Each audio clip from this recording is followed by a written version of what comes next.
नमस्कार, मी रामेश्वर थोरात आणि आपण पाहत आहात महाराष्ट्र मराठी पर्यटन व लोकजीवनाचा यूट्यूब चॅनल।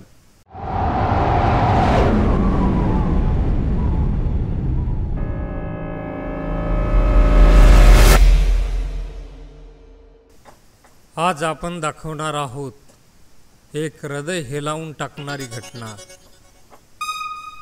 एका गावातल्या इसमाचा मृत्यू झाला। मृत्यू दुःखद असतोच, पण खरी लढाई त्याच्या अंत्यविधीच्या वेळी सुरू झाली।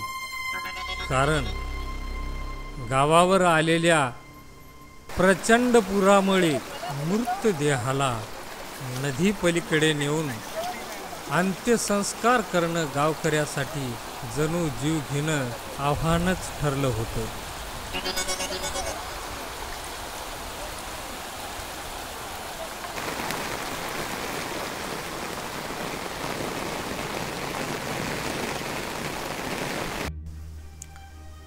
गावातील वयोवृद्ध असलेला इसम गेल्या 2-3 दिवसापासून आजारी होता, पण उपचार सुरू असतानाच काल त्याचं निधन झालं। मृत्यूचं दुःख डोळ्यात होतं, पण त्यात भर पडला ती नदीच्या प्रचंड पुराचा। कारण गावात अंत्यविधी करण्यासाठी नदी पार करणं अत्यावश्यक आहे।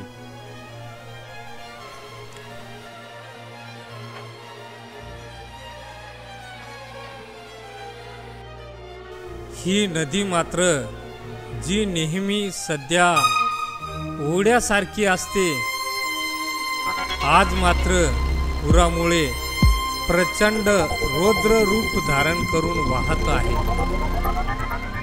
लाटा, पाण्याचा जोर, वाऱ्याबरोबर उडणारे फवारे, अशा परिस्थितीत मृतदेह नदी पलीकडे नेणे म्हणजे स्वतःच्या जीवाला धोका पत्करणं होतं।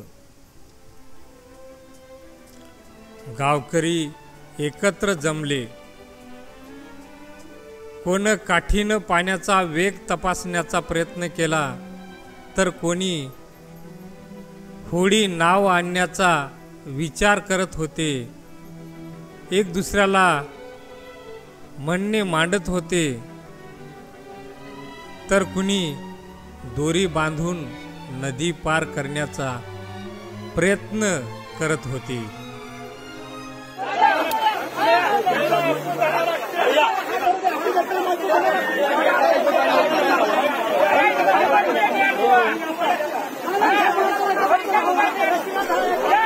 शेवटी जीव धोक्यात घालूनही त्यांनी मृतदेह नदी पलीकडे नेला।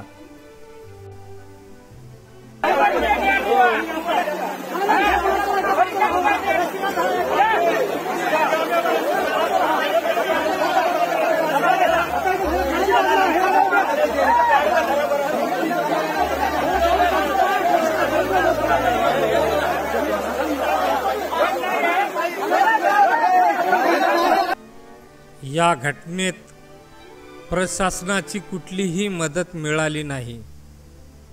ना पोलीस, ना ग्रामपंचायत कर्मचारी, ना मदतनीस। फक्त आणि फक्त गावकरी एकटे संघर्ष करत राहिले।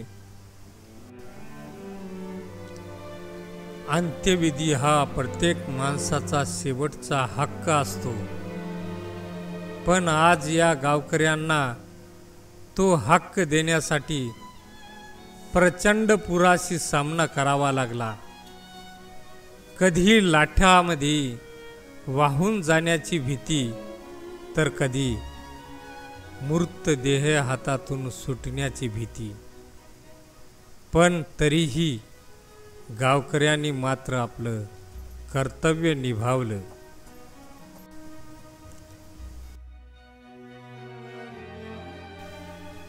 ही घटना फक्त एका व्यक्तीच्या मृत्यूपुरती मर्यादित नाही, तर ही घटना ग्रामीण भागातील पायाभूत सुविधांचा प्रश्न उघड करते. पूर आला की गाव जणू जगापासून तोडली जातात.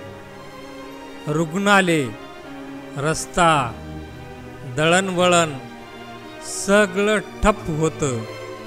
मग गावकऱ्यांनीच जीव धोक्यात घालायचा का?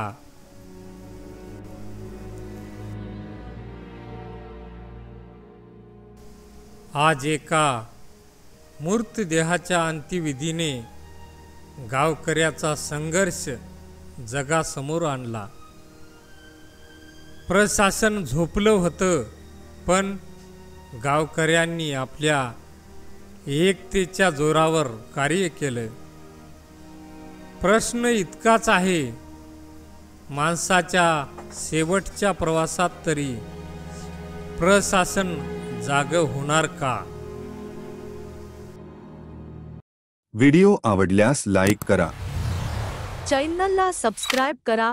नवीन व्हिडिओचे नोटिफिकेशन मिळविण्यासाठी बेल आयकॉनचे बटन दाबा.